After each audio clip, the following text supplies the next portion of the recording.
দমকল গুলিকাণ্ডে গ্রেপ্তার করা হয়েছে ৬ জনকে। দোকান থেকে বাড়ি ফেরার পথে গুলিবিদ্ধ শফিকুল ইসলাম। শফিকুলকে লক্ষ্য করে গুলি চালানোর অভিযোগ। গুরুতর জখম অবস্থায় বহরমপুর মেডিকেলে ভর্তি করা হয়েছে শফিকুলকে। ভোট পরবর্তী হিংসার ছবি উঠে আসছে একাধিক জায়গা থেকে। দমকলে যে ঘটনা ঘটেছে সেই ঘটনায় এবার পুলিশ ৬ জনকে গ্রেপ্তার করেছে।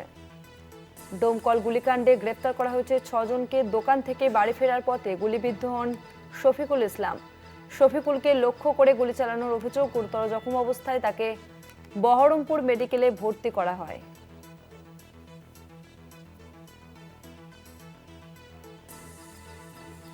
রাকিবুল ইসলাম রয়েছে আমাদের সঙ্গে ফোন লাইনে। রাকিবুল, দমকল গুলিকাণ্ডে ৬ জনকে গ্রেপ্তার করা হয়েছে, আর কি আপডেট পাওয়া যাচ্ছে?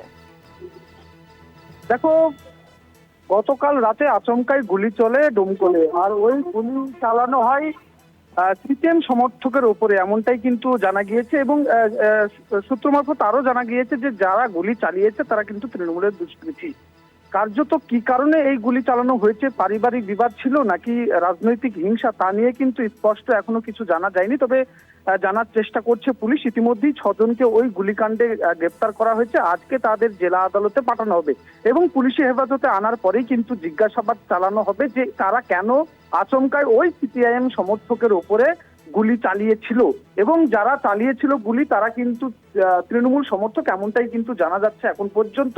তবে এই যে গুলি চালানোর ঘটনা, তিনি কিন্তু যে ব্যক্তি গুলিতে জখম হয়েছে তিনি কিন্তু পোল্ট্রির ফার্ম বন্ধ করে রাতে বাড়িতে ফিরছিলেন। আচমকাই তার উপরে গুলি চালানো হয়।